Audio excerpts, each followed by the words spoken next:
This is Judges, chapter 8. And the men of Ephraim said to him, What is this that you have done to us, not to call us when you went to fight with Midian? And they upbraided him violently, and he said to them, What have I done now in comparison with you? Is not the gleaning of the grapes of Ephraim better than the vintage of Abizah? God has given into your hands the princes of Midian, Oreb and Zeb. What have I been able to do in comparison with you? Then their anger against him was abated when he had said this. And Gideon came to the Jordan, and passed over, and ate 300, and had the 300 men who were with him. Oh, what the?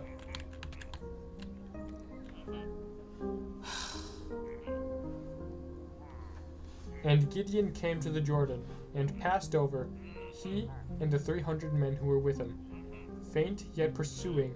So he had said to the men of Succoth, Pray, give loaves of bread to the people who follow me, for they are faint, and I am pursuing after Zebeth and Zalmunna, the kings of Midian. And the officials of Succoth said, Are Zebah and Zalmunna already in your hand, that we should give bread to your army? And Gideon said, Well then, when the Lord has given Zebah and Zalmunna into my hand, I will flail your flesh with the thorns of the wilderness and with briars.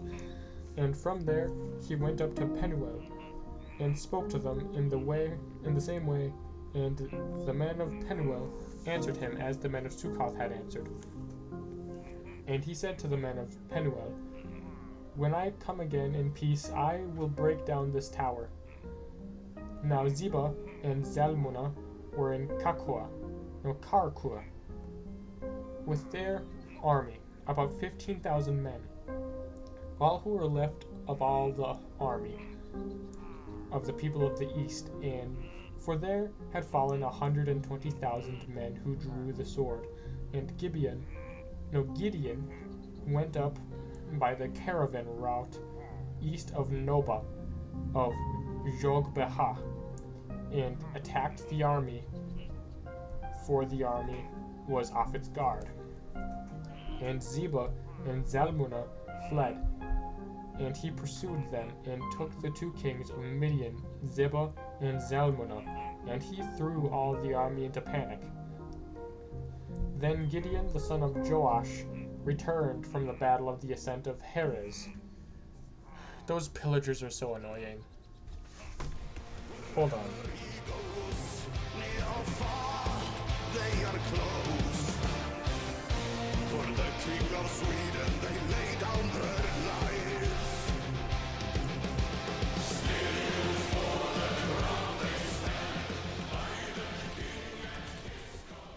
There we go.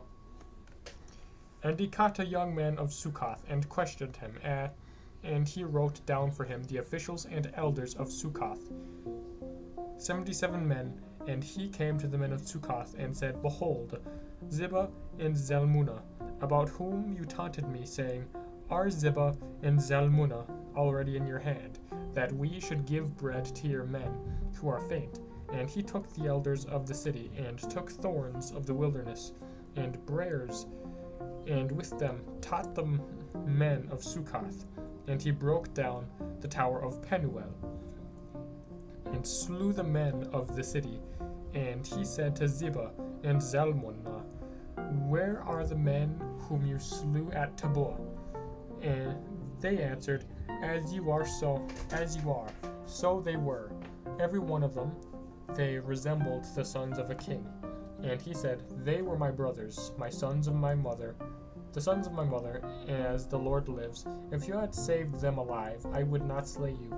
And he said to Jether, his firstborn, Rise and slay them. But the youth did not draw his sword, for he was afraid, because he was still a youth. Then Zebah and Zalmunna said, Rise yourself and fall upon us, for as the man is, so is his strength.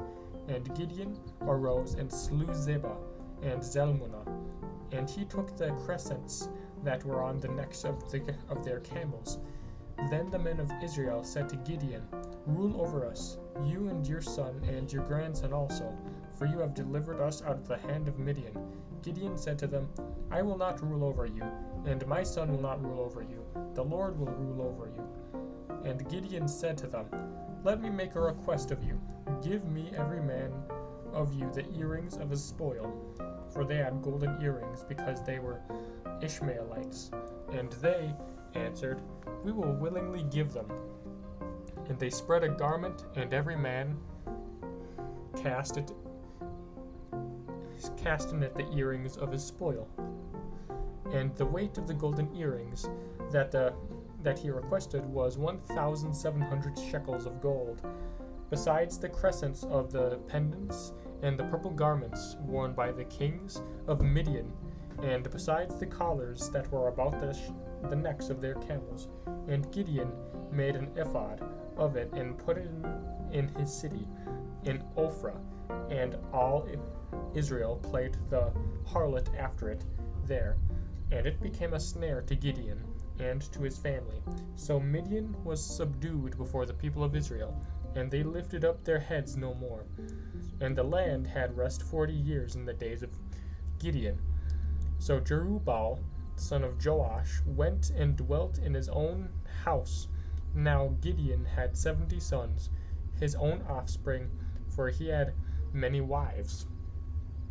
And his concubine, who was in Shechem, also bore him a son, and he called his name Abimelech. And Gideon the son of Joash died in a good old age, and was buried in the tomb of Joash his father, at Ophrah of the Abizrites. As soon as Gideon died, the people of Israel turned again and played the harlot after the Baals, and made Baal-berith their god. And the people of Israel did not remember the Lord their God, who had rescued them from the hand of all their enemies on every side. And they did not show kindness to the family of Jerubbaal, that is Gideon, in return for all the good that he had done to Israel. That is chapter 8, Judges.